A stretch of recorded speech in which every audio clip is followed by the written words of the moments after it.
반갑습니다. 어설픈 집사 한결입니다. 이번 영상에는 자동차 관련 유용한 팁을 다루겠는데요. 8가지 내용을 다루겠습니다. 물론 알고 계신 내용이 많겠지만은 이 중에 여러분들한테 꼭 도움이 되는 내용이 있을 겁니다. 첫 번째로 자동차세 연납 관련하여 안내해 드리겠습니다. 자동차세 연납은 1년치를 미리 1월 달에 납부하는 제도인데요. 지금 조금 늦었지만은 혹시 담당자한테 연락하면은 가상계좌로 납부하는 방법이 있을 수도 있을 것 같습니다. 세액 10% 할인을 받는데요.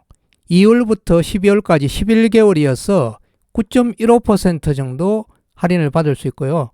요일제를 추가 할인을 받으면은 저 같은 경우는 약 11만 5천원 정도 할인을 받게 됩니다. 두 번째는 자동차 보험료 관련입니다. 자동차 보험료에는 각종 특약 할인이 있습니다. 연령 특약 할인이 있고요. 운전자를 한정하여서 할인을 받는 방법, 자녀가 있다든지 임신 중일 때도 할인을 받는 방법이 있습니다. 보험사마다 특약 할인이 조금 다르기 때문에 비교하시면 좋고요. 블랙박스 장착해도 할인받고, 티맵해서 운전자 안전 운전 점수로 할인을 받을 수도 있습니다. 설계사를 거치지 않고 인터넷으로 다이렉트 가입 시에도 할인을 받을 수 있습니다. 운전자로 지정되지 않은 가족이나 지인이 운전을 할 때는 임시 운전자 특약에 가입을 하시는 게 서로 안전하게 믿고 운전을 하실 수 있습니다. 당일 가입은 안 되기 때문에 미리 준비를 하셔야 되고요. 비용도 그렇게 비싸지 않기 때문에 이 서비스 이용하는 게 좋습니다. 보험사 무료 출동 서비스 관련하여 경험담을 말씀드리겠습니다. 배터리가 방전이 되어서 무료 출동 서비스를 이용하였는데요. 신형 좋은 배터리가 있다고 권유를 하여서 권유한 배터리로 교체를 하였습니다. 그런데 그 배터리가 1년 뒤에 방전이 되고 6개월 뒤에 또 방전이 되고 그 6개월 뒤에 또 방전이 되고, 그래서 너무 의심스러워서 그 업체 안 하고 제가 자주 이용하던 카센터에 배터리를 교체를 하였더니 아무 문제가 없었고요. 심지어 폐차할 때까지 아무 문제가 없었고, 제가 해외여행을 다녀왔는데 장기간 다녀왔기 때문에 무조건 배터리 문제가 생겼을 것이라 생각했는데 그때도 아무 문제가 없었습니다. 이건 무엇을 의미할까요?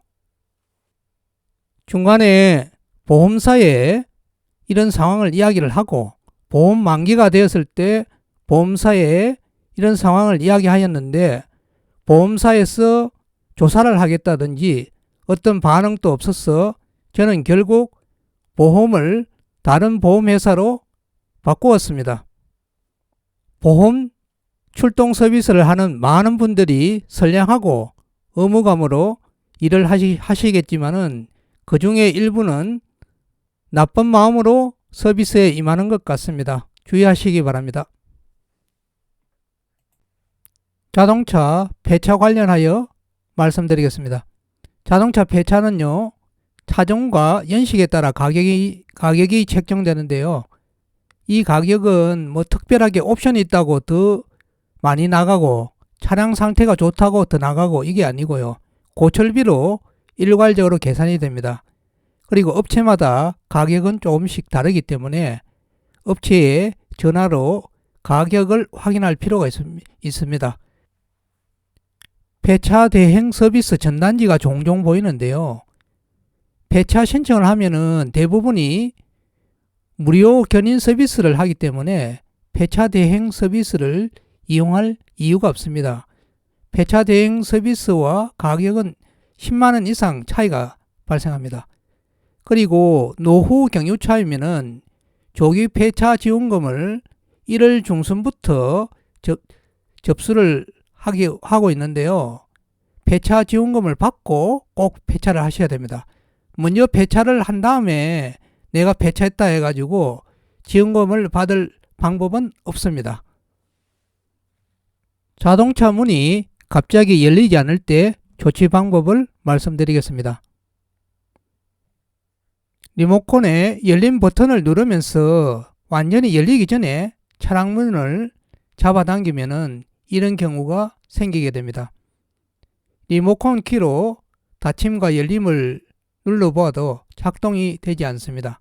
이럴 때는 일반적으로 차문을 강하게 당기려고 하는데 그렇게 하시면 되지 않고요.